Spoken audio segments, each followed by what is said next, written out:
Good morning students. आज हम CPC का टॉपिक ले रहे हैं। सीपीसी के अंदर हम पार्ट 4 शुरू कर रहे हैं, सूट्स इन पर्टिकुलर केसेस। तो इसमें कुछ इंस्टेंसेस में क्या प्रोसीजर अडोप्ट किया जाएगा, कुछ पर्टिकुलर तरह के सूट्स में क्या प्रोसीजर रहेगा वो हम लेंगे। इसमें suits bye or against the government के का ले रहे हैं पहले हम, कि अगर गवर्नमेंट किसी के खिलाफ सूट फाइल करना चाहती है या गवर्नमेंट के अगेंस्ट कोई सूट फाइल करना चाहता है, और public officers in their official capacity, या पब्लिक ऑफिसर्स हैं उनके अगेंस्ट कोई सूट फाइल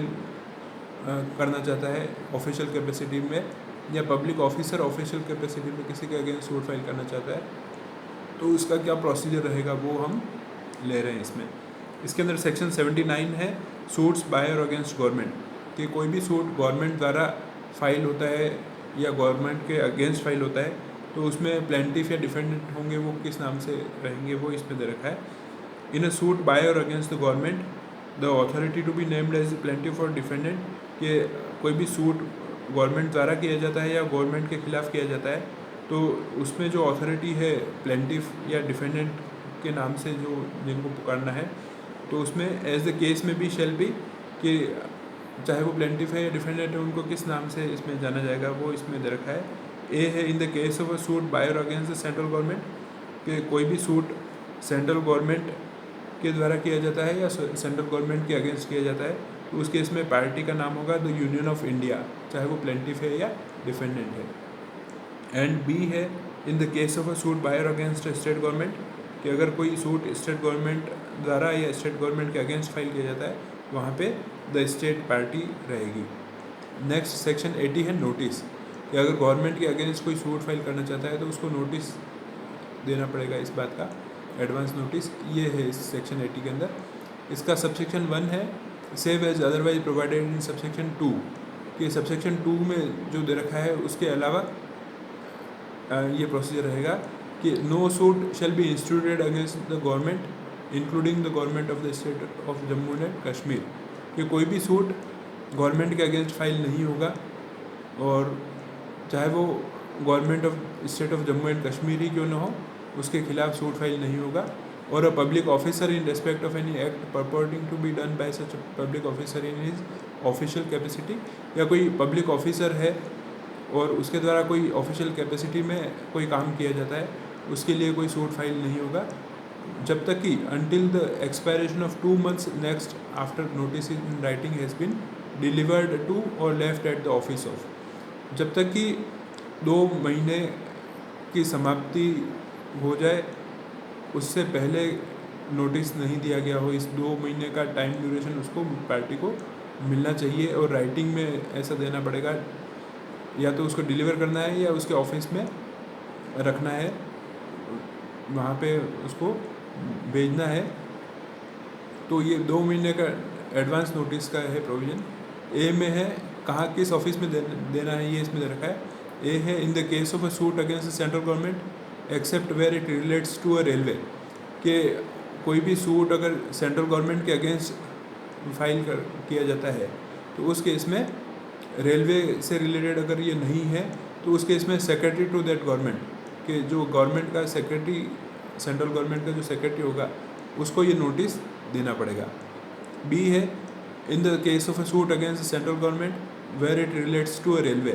कि अगर कोई सूट सेंट्रल गवर्नमेंट के अगेंस्ट फाइल किया जाता है और जब ये रेलवे से रिलेटेड है, तो उस केस में the general manager of that railway, कि रेलवे का जो जनरल मैनेजर है उसके अगेंस्ट उसको ये नोटिस देना पड़ेगा। नेक्स्ट बी है in the case of a suit against the government of the state of Jammu and Kashmir, कि जब जम्मू कश्मीर राज्य के खिलाफ कोई सूट फाइल करना हो, तो वहाँ पे the chief secretary to that government, कि जो उस गवर्नमेंट का चीफ सेक्रेटरी है उसको नोटिस देना पड़ेगा, और any other officer authorised by that government in this behalf, या उसके द्वारा कोई ऑथराइज्ड ऑफिसर है, गवर्नमेंट ने अगर उसके बजाय किसी ऑफिसर को ऑथराइज कर रखा है, तो उस केस में उस ऑफिसर को नोटिस देना पड़ेगा। नेक्स्ट सी है in the case of a suit against any other state government, कि किसी दूसरे स्टेट गवर्नमेंट के खिलाफ अगर सूट फाइल करना है, तो वहाँ पे a secretary to that government, कि जो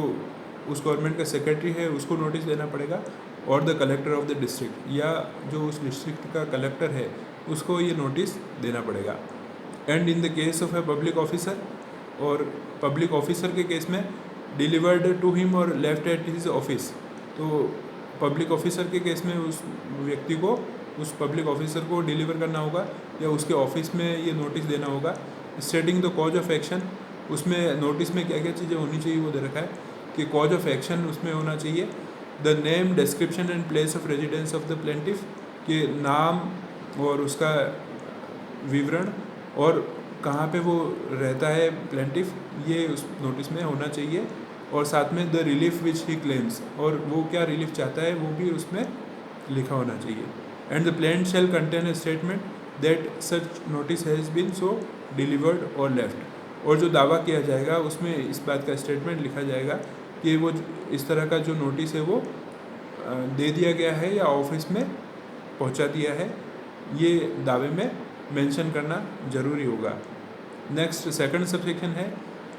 अ suit to obtain an urgent or immediate relief against the government, कि अगर कोई सूट इस तरह का